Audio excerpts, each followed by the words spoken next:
G'day. Last month I showed you how to use a hand winch. It was damn hard work. Remember that? I broke out in a sweat big time. This month we're going to take the easy way out and use an electric winch. Let's have a quick run through what each part is. This is the main winch body.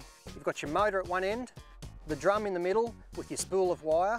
Up this end you've got a lever to engage and disengage the clutch.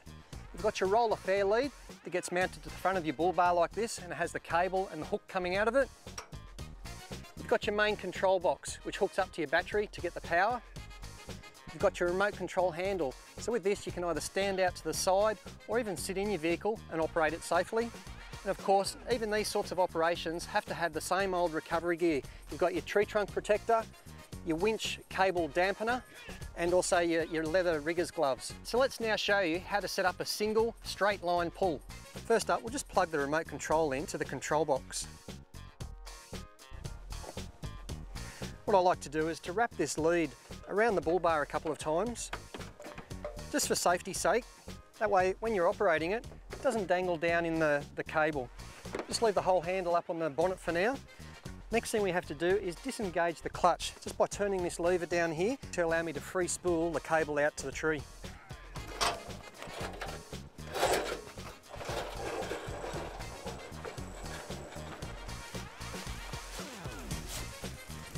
Make sure you choose a nice solid tree. Throw your tree trunk protector and keep it down nice and low. Now if they fit, put both ends of your tree trunk protector into the hook on the cable. If not, you may have to use an extra D-shackle here.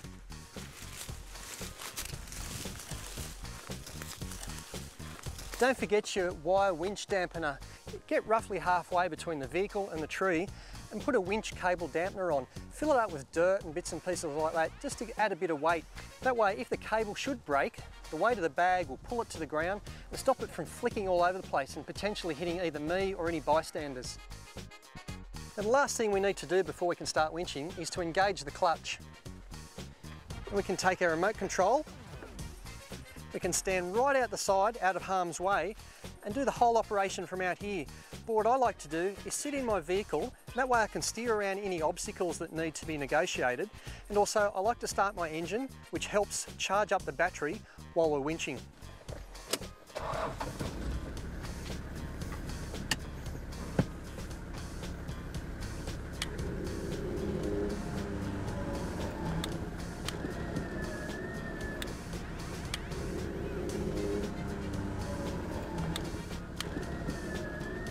This might be slow, but it's much easier than hand winching.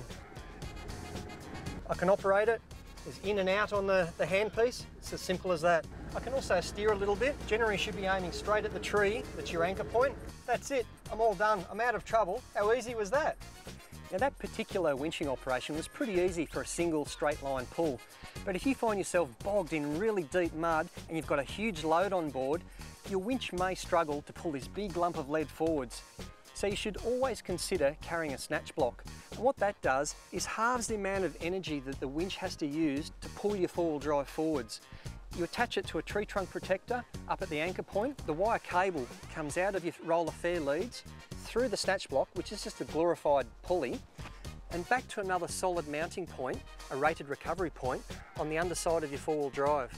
Now always remember that each cable, and in this case there's two, should have its own separate winch dampener. Of course, one step up from a double line pull is a triple line pull. This time we've got the cable coming out of the winch drum, up to our anchor point, through the snatch block, back to my bull bar, through another snatch block, and then the third cable is coming back up to my tree trunk protector. Now, in this instance, my cable wasn't long enough to reach all the way back up to the tree. So I've had to utilise a drag chain. That's just to lengthen this cable. And again, for each cable, you should have your own separate winch dampener on. Before you do any electric winching, you should have a good look at the drum. Make sure there's one full layer of cable wrapped on its entire width of it. If you see any red paint on the cable coming out of the fair lead, that generally indicates that you haven't got enough cable wrapped around that drum. So just wind it back in before you take up the load.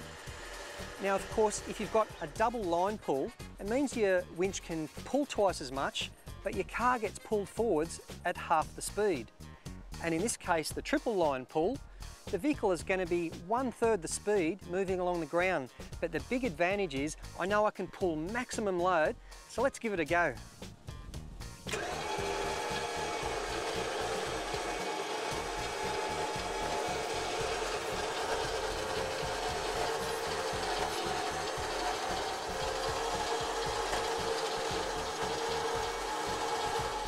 All right, a triple line pull, slow and steady wins the race.